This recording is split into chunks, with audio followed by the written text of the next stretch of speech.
Bismillahirrahmanirrahim. Assalamualaikum warahmatullahi wabarakatuh. Waalaikumsalam. Waalaikumsalam warahmatullahi wabarakatuh. Selamat siang teman-teman semuanya. Hari ini kita bertemu lagi untuk mata kuliah gerontik. Sebelum memulai perkuliahan, seperti biasa, kita berdoa menurut agama dan kepercayaan masing-masing. Semoga diberikan kepahaman dan kemudahan dalam mendapatkan ilmu. Berdoa dimulai.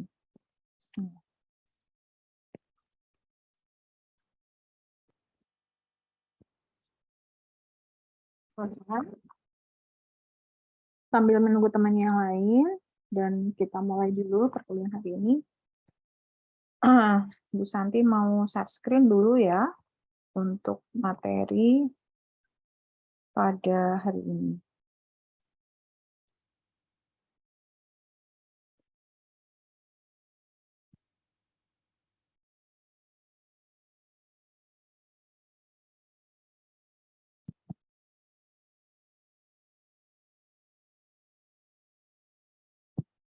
Oke, baik. Sudah terlihat ya? Yang pertama kita belajar tentang pneumonia, ya. Asuhan keperawatan pada pneumonia. Nah, di sini kita tahu bahwa pneumonia ini merupakan radang paru-paru yang dapat disebabkan oleh bermacam-macam mikroorganisme seperti bakteri, virus, jamur, dan benda asing. Kemudian pneumonia ini merupakan peradangan yang mengenai parenkim paru, ya, distal dari bronchioles terminalis yang mencakup bronchioles respiratorius dan alveoli, serta menimbulkan konsolidasi jaringan paru dan gangguan pertukaran gas pada daerah setempat.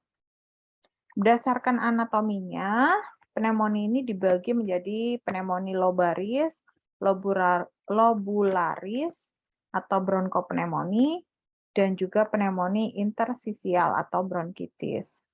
Etiologi atau penyebabnya, bakteri pneumokokok, Streptococcus, kemudian sering merupakan komplikasi dari penyakit virus lain seperti Morbili dan Varicella, atau komplikasi penyakit kuman lainnya seperti pertusis, Bacil gram negatif seperti Haemophilus dan influenza, Pneumococcus aeruginosa, dan tuberkulosa.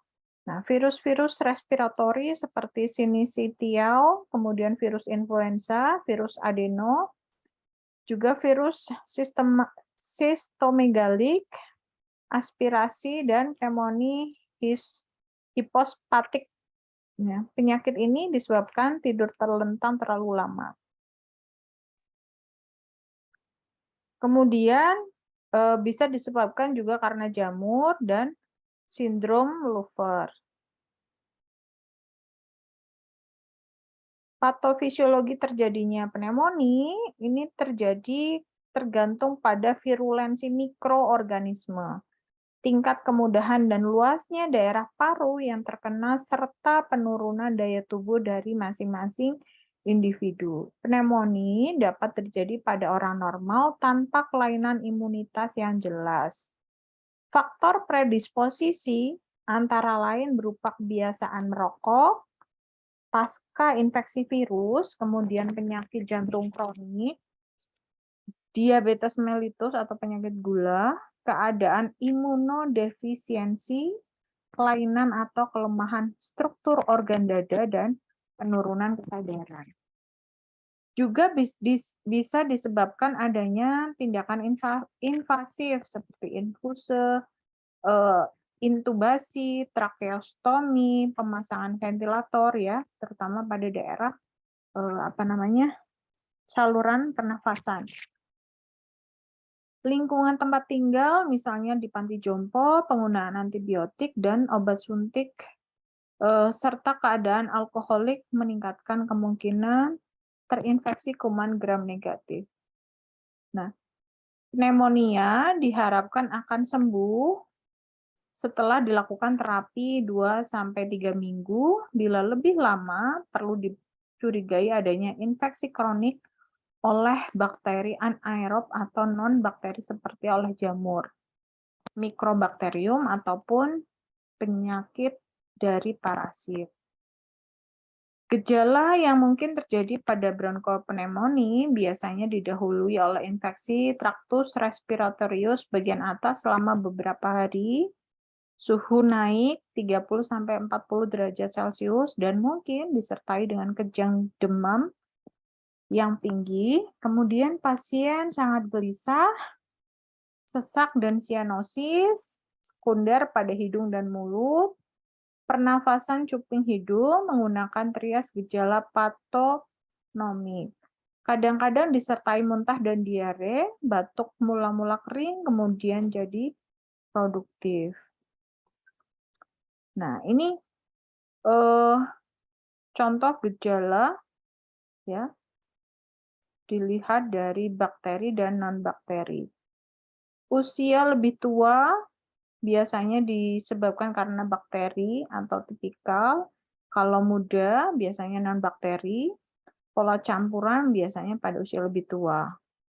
Nah, gejala dan keadaan perkembangan penyakitnya, kalau disebabkan karena bakteri lebih cepat dan non-bakteri itu lebih lambat. Kalau pola campuran lebih cepat, gejala dominan pada bakteri biasanya konstitusional dan respirasi. Kalau non-bakteri konstitusional, campuran konstitusional. Nah, pada batuk bakteri disebabkan karena bakteri itu lebih produktif, non-bakteri tidak, pola campuran tidak menonjol. Pada non-bakteri, untuk spuntum negatif pada bakteri, purulen, kadang juga berdarah. Pada pola campuran dapat purulen. Nyeri dada pada bakteri sering, non-bakteri jarang, pola campuran sering. Konsolidasi sering pada bakteri, non-bakteri jarang, pola campuran jarang. Kemudian leukositas atau foto dada pada bakteri terlihat segmen, ya biasanya tergambar putih-putih gitu ya. Kalau non bakteri tidak ada intersisial, pola campuran ringan, bisa terlihat pati invertil. Penyebab bakteri ya bakteri, kemudian non bakteri bisa diabaikan karena virus, jamur atau mikroplasma. Sedangkan pola campuran bisa karena keduanya. Pemeriksaan fisik pada stadium awal, sukar dibuat diagnosa dengan pemeriksaan fisik, tapi dengan adanya napas cepat dan dangkal, pernafasan cuping hidung, serta sianosis sekitar hidung dan mulut, harus dipikirkan kemungkinan pneumonia. Hasil pemeriksaan fisik tergantung daripada luas daerah yang terkena. Pada perkusi toraks sering tidak ditemukan kelainan. Pada auskultasi, suara nafas vesikuler terdengar lemah, terdapat ronki basah dan halus, juga nyaring. Jika sering bronkopneumonia menjadi satu, mungkin pada perkusi terdengar keredupan dan suara nafas ini menjadi mengeras. Kemudian pada pemeriksaan penunjang, secara laboratori ditemukan leukositosis biasanya 15-40 ribu, dengan pergeseran ke kiri, LED meninggi, pengambilan sekret secara bronkoskopi dan fungsi paru-paru untuk preparat langsung, biakan, dan tes resistensi dapat menentukan mencari etiologi. Tetapi cara ini tidak rutin dilakukan karena sangat sulit ya. Pada fungsi misalnya dapat terjadi salah tusuk dan memasukkan kuman dari luar sehingga bisa mengakibatkan adanya komplikasi lebih jauh. Foto rongsen dilakukan untuk melihat komplikasi seperti epinema, atelektasis, kemudian perikarditis, pleuritis, dan oma, luas daerah paru yang terkena, dan evaluasi pengobatan. Pada bronkopneumonia, bercak infiltrat ditemukan pada salah satu atau beberapa lobus. Penata laksanaannya, antibiotik, kemudian terapi suportif umum seperti oksigen ya untuk mengurangi kerja berat pada saat pernafasan, modifikasi dengan nebulizer, fisioterapi dada, pengaturan cairan, pemberian kortikosteroid pada fase sepsis berat, obat inotropik, ventilasi mekanis, drainase epinema, kemudian bila terjadi gagal nafas, diberikan nutrisi dengan kalori yang cukup. Prognosis dengan menggunakan antibiotika yang tepat dan cukup, mortalitas dapat diturunkan kurang dari 1%. Nah, kemudian asuhan keperawatannya ya. Untuk masalah keperawatan yang diambil pada pneumonia adalah bersihan jalan nafas tidak efektif, berhubungan dengan inflamasi dan obstruksi jalan nafas, kemudian defisit volume cairan berhubungan dengan intake oral tidak adekuat, takipnu dan demam, intoleransi aktivitas berhubungan dengan isolasi respiratori, dan defisit pengetahuan berhubungan dengan kurang terpaparnya informasi. Nah, diagnosa yang pertama tadi, bersihan jalan nafas tidak efektif berdasarkan inflamasi dan obstruksi jalan nafas. Definisinya ketidakmampuan untuk membersihkan sekret atau obstruksi dari saluran pernafasan untuk mempertahankan kebersihan jalan nafas. Batasan karakteristiknya yaitu dyspnoe, penurunan suara nafas, ortopnu, sianosis, kelainan suara nafas, kesulitan bicara, batuk, tidak efektif atau tidak ada, mata melebar, produksi spuntum, gelisah, dan perubahan frekuensi juga irama nafas. Faktor yang berhubungan yaitu lingkungan, merokok, menghirup asap rokok, sebagai perokok pasif, POK, dan infeksi. Fisiologis, disfungsi neuromuskular, hiperplasia dinding bronkus, alergi, jalan nafas, dan asma. Kemudian obstruksi jalan nafas, bisa terjadi spasme jalan nafas, sekresi bertahan, banyaknya mukus, adanya jalan nafas buatan, sekresi bronkus, adanya eksudat di alveoli, adanya benda asing di jalan nafas. NOC-nya atau NOC-nya, respiratory statusnya ventilation, respiratorinya status RY, patensi, kriteria hasil, mendemonstrasikan batuk efektif dan suara nafas yang bersih, tidak ada sianosis dan dyspnoe. Menunjukkan jalan nafas yang paten, ya, mampu mengidentifikasi dan mencegah faktor yang dapat menghambat jalan nafas. NIC-nya airway suction. Bisa pastikan kebutuhan oral atau tracheal suctioning, auskultasi suara nafas, informasikan pada klien dan keluarga tentang suctioning, minta klien nafas dalam sebuah suction, berikan O2, gunakan alat yang steril dalam melakukan tindakan, anjurkan pasien untuk beristirahat, monitor status oksigen, ajarkan cara keluarga bagaimana melakukan suction dan hentikan suction, berikan oksigen apabila pasien memerlukan. Kemudian airway management, buka jalan nafas, posisikan pasien untuk maksimal ventilasi, identifikasi pasien, perlunya pemasangan alat jalan nafas, pemasangan mayo bila perlu, lakukan fisioterapi dada, kalau perlu, keluarkan sekret dengan batuk atau suction, auskultasi suara nafas, kemudian kolaborasi pemberian bronkodilator, ya, kemudian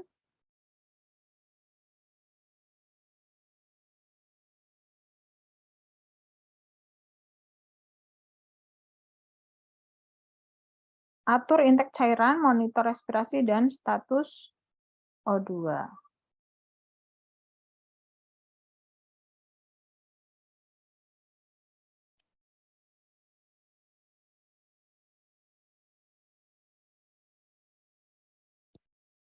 Selanjutnya adalah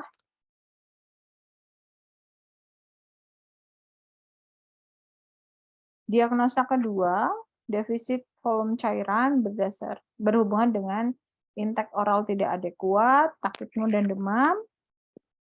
Definisinya penurunan cairan intravaskuler, interstisial atau intraseluler, ya.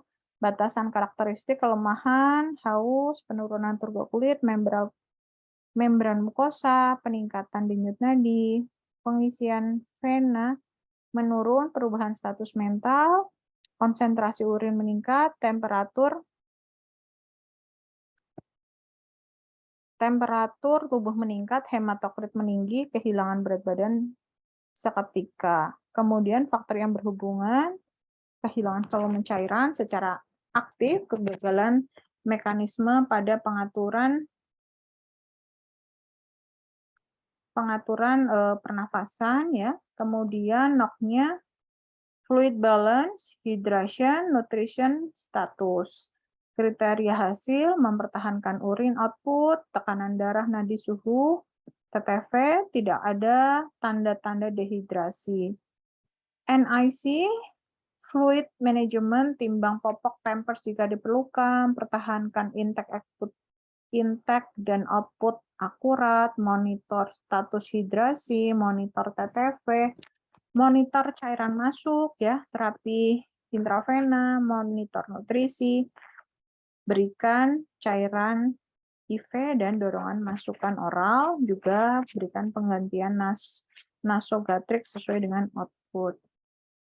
Kemudian diagnosa ketiga, intoleransi aktivitas berhubungan dengan isolasi respiratori, yaitu ketidakcukupan energi secara fisiologis maupun psikologi untuk meneruskan atau menyelesaikan aktivitas yang diminta.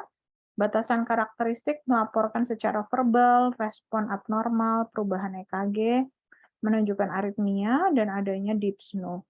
Faktor yang berhubungan tirah baring, kelemahan menyeluruh, ketidakseimbangan suplai oksigen. NOC, energi conservation self-care pada activity daily living, kriteria berpartisipasi dalam aktivitas fisik tanpa disertai peningkatan tekanan darah, nadi, dan respirasi, mampu melakukan ADL secara mandiri.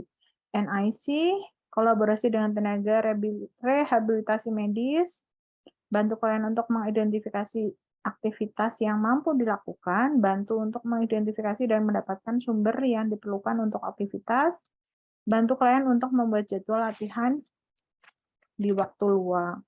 Sediakan penguatan positif yang aktif, bantu pasien untuk mengembangkan motivasi, monitor respon fisik, emosi, sosial, dan spiritual. Kemudian energi manajemen, observasi adanya pembatasan klien, dan kaji adanya faktor yang menyebabkan kelelahan.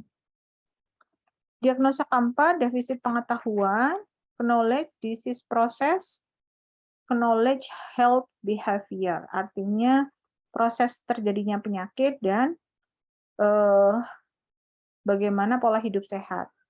Kriteria hasil, pasien dan keluarga menyatakan pemahaman terhadap penyakit, pasien dan keluarga melaksanakan prosedur yang dijelaskan dengan benar, pasien dan keluarga mampu menjelaskan kembali apa yang dijelaskan.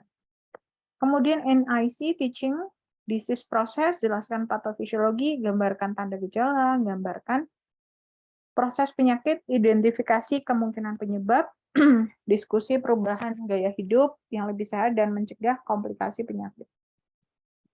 Nah, ini untuk daftar pustakanya. Selanjutnya adalah asma bronchial.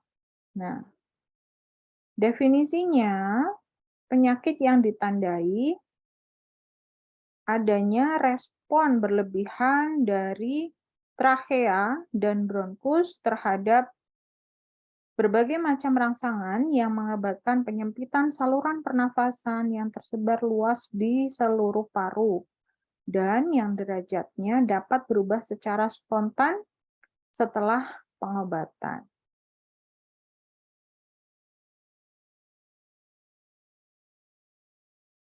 Asma bronchial adalah penyakit pernafasan obstruktif yang ditandai oleh spasma akut otot polos bronchialus, yang hal ini menyebabkan obstruksi aliran udara dan penurunan ventilasi pada alveolus. Asma sendiri adalah penyakit jalan nafas obstruksi intermittent reversible di mana trachea bronki berespon dalam secara hiperaktif terhadap stimuli tertentu. Asma ini adalah obstruksi jalan nafas yang bersifat reversible, terjadi ketika bronkus mengalami inflamasi peradangan dan hiperresponsif. Nah, patologi di mana asma suatu penyakit kronik yang menyerang saluran pernafasan, yaitu bronchial pada paru di mana terdapat peradangan atau inflamasi dinding rongga bronchial sehingga mengakibatkan penyempitan saluran nafas yang akhirnya seseorang mengalami sesak nafas. Di sini diperlihatkan ada normal bronchiole dan asma. Pada kondisi asma kita lihat di situ ada peradangan ya, sehingga mempersempit adanya saluran bronchial. Nah, di sini ada respiratory system ya. Kita lihat di sini mulai dari nasal cavity, oral cavity, kemudian faring, laring, trachea, kemudian ada bronkus, ya, kemudian lung atau paru-paru. Skema terjadinya asma bronchiale, ya, di sini ada herediter, spesifik extrinsic, dan predisposition dari respiratory infection. Nah, ada responsif dan alergen, maka terjadi bronchi, ya. Di sini ada spesifik alergen, respiratory infection, physical chemical, respiratory sign, dan emotional stress, sehingga menyebabkan adanya terjadinya asma. Nah, di sini trigger penyebab terjadinya asma bisa bakteri, infeksi dari bakteri, bisa dari chemical atau kimia ya, polusi udara, kemudian asap rokok, kemudian ada animal dander, kemudian bisa jadi karena udara yang dingin, emosi maupun stres sehingga menyebabkan inflammation pada bagian bronchiale yang tadi digambarkan ya. Kemudian menyebabkan hipersensitivitas pada jalan nafas sehingga terjadi airflow obstruction dan menjadi gejala asma. Determinan host, riwayat alergi, faktor keturunan ya. Pada ibu yang alergi, ayah dan ibu yang alergi, maka bisa terjadi 75% kemungkinan anaknya juga alergi. Ayah atau ibu alergi bisa jadi 50% anak alergi. Jadi kalau kedua ayah ibunya alergi 75%, salah satu dari orang tua 50% bisa mengalami asma. Kemudian epidemiologi, agen, alergen inhalasi bisa tungau, tepung sari, bulu binatang. Tepung sari itu maksudnya ini ya, yang pada ini loh, sari bunga, ya kan? Itu serbuk sari. Nah, itu. Bulu binatang, air liur, kemudian kecoa dan jamur. Ini air liur binatang ya. Nah, agen alergen bisa bahan makanan, bisa obat-obatan. Ada yang alergi, misalnya kacang, coklat ya, obat-obatan misalnya antibiotik. Kemudian alergi kontak bisa karena salep dan logam. Penyebab faktor ekstrinsik bisa reaksi antigen antibodi, bisa inhalasi alergen. Faktor intrinsik bisa infeksi pada cuaca fisik ya, iritan kimia, kemudian polusi udara. Selanjutnya bisa karena temperatur ya tadi, kemudian bahan kimia, polusi udara karena rokok, parfum ya. Kemudian bisa karena emosional, takut, cemas, dan tegang, misalnya pada saat di perjalanan gitu ya, mobilnya tiba-tiba mogok karena misalnya kampas remnya habis misalnya, jadi ada kebakaran, ada asap gitu ya. Nah ini karena tegang dan cemas bisa langsung memicu adanya asma. Kemudian aktivitas yang berlebihan juga dapat menjadi faktor pencetus. Nah, pada saat terlalu lelah gitu ya. Tanda gejala pada stadium dini, faktor hipersekresi yang lebih menonjol, batuk dengan dahak, ronki basah, bising yang belum ada kelainan bentuk torak, adanya peningkatan eosinofil darah pada imunoglobulin E dan BGA belum patologis. Kemudian faktor spasme bronchiolus dan udim yang berlebihan, timbul sesak nafas, wheezing, ronchi basah, penurunan tekanan parsial pada O2. Stadium lanjut bisa terjadi batuk ronchi, sesak nafas berat, dahak lengket, suara, nafas melemah, toraks seperti barrel chest, tampak tarikan otot sternocleidomastoid, ya, cyanosis, BGA pada O2 kurang dari 80%, normalnya 94%. Rongsen paru terdapat peningkatan gambaran bronchovaskuler dan hipokapno. Patofisiologinya bisa mengalami kontraksi otot polos bronkus, udim mukosa bronkus, dan akumulasi dahak yang kental. Nah, ini gambaran pada bagian bronchiolus yang mengalami inflamasi dan bronkospasme. Ini gambarannya secara jelas. Klasifikasi ada asma alergen dan asma non-alergen. Non-alergen itu intrinsik, ekstrinsik adalah asma alergen. Klasifikasi asma alergen atau asma ekstrinsik yaitu tes kulit positif. Minta tolong yang Hengki, di-mute dulu Hengki. Tes kulit positif, imunoglobulin E meningkat pada 60% penderita, onset biasanya pada anak dan dewasa, asma intermiten, derajat asma bervariasi, dan riwayat alergi itu pada keluarga positif. Kemudian asma intrinsik yang non-alergen, ya, tes kulit negatif, imunoglobulin E normal, onset biasanya pada orang tua, asma terus-menerus, pada umumnya berat, dan jarang ada alergi pada keluarga. Pemeriksaan yang dianjurkan, ya, untuk pemeriksaan penunjang, sputum, darah, radiologi, faal paru, dan scanning paru. Komplikasi bisa mengakibatkan pneumotorak, pneumodiastinum, atelektasis, gagal nafas, bronkitis, dan fraktur iga.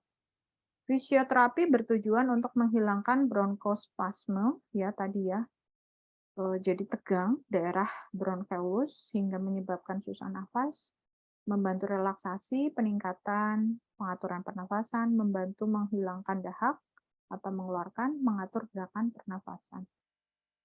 Pengobatan asma dapat dilakukan dengan menghindari pemicu, ya, terjadinya asma, mengurangi akibat rangsangan, pengobatan serangan sesak dengan obat, dan pencegahan dengan obat.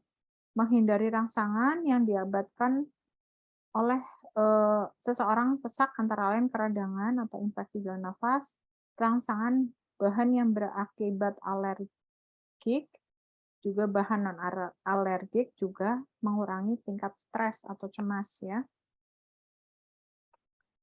Nah, asuhan keperawatannya yang pertama adalah pengumpulan data, identitas klien, keluhan utama biasanya pada klien dengan asma, bronchiolus, mengeluh sesak nafas, nafas berat, dan sulit bernafas. Riwayat kesehatan dahulu, penyakit yang pernah diderita sebelumnya seperti sesak nafas, batuk, dan disertai dahak juga alergi. Riwayat kesehatan sekarang, kapan terjadinya, sering atau kadang-kadang, batuk produktif atau non-produktif, bila ada sputum, warnanya apa, ya, berapa banyak. Kemudian riwayat kesehatan keluarga biasanya merupakan faktor keturunan, riwayat penyakit dahulu, ISPA, riwayat asma dan alergen yang dicurigai, juga riwayat pengobatan yang sudah dilakukan. Pola fungsi kesehatan, pola persepsi dan tata laksana hidup sehat, ya.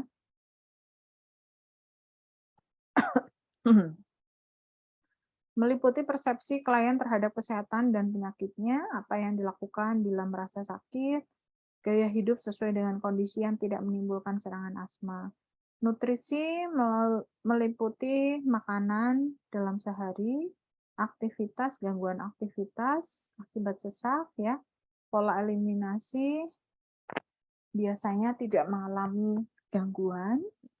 Pola tidur, nah biasanya mengalami gangguan pola tidur yang diakibatkan sesak nafas. Kemudian pemeriksaan fisik, keadaan umum yang perlu dikaji adalah TTV, sesak nafas dan batuk, suara tambahan, wheezing atau ronking. Pada pemeriksaan IPPA, inspeksi pada klien asma terlihat pergerakan otot bantu pernafasan, pernafasan cuping hidung, dan sifat irama pernafasan. Palpasi meliputi pergerakan dada kanan, kemudian kiri simetris atau tidak, ada atau tidak nyeri tekan, dan taktil femitus normal.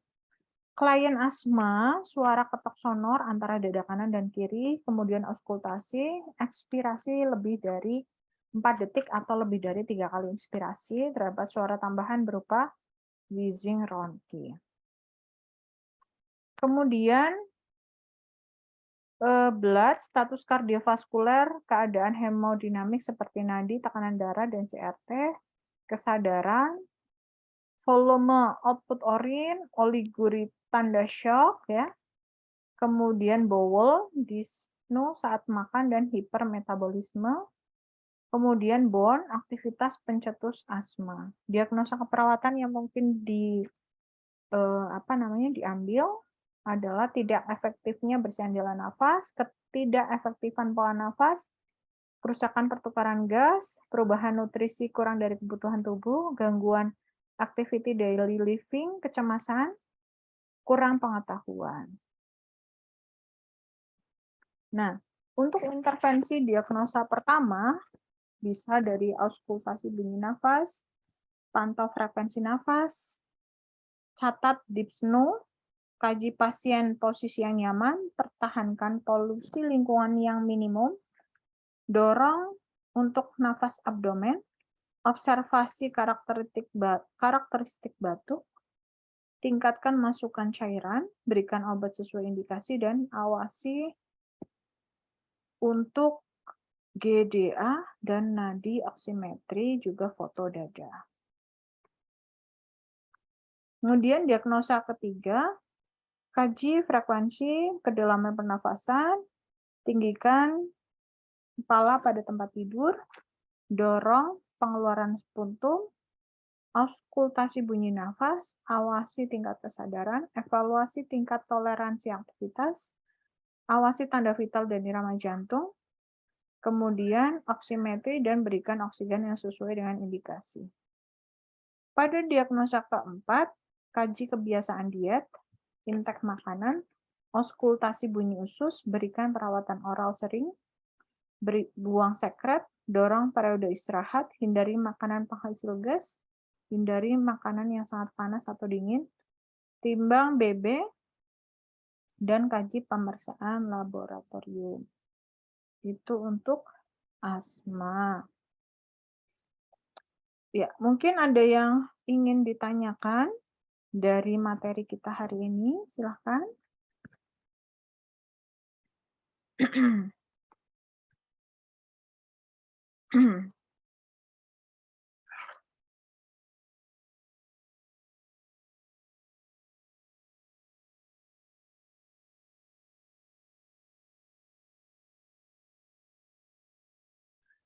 Baik, kalau tidak ada pertanyaan, nanti silahkan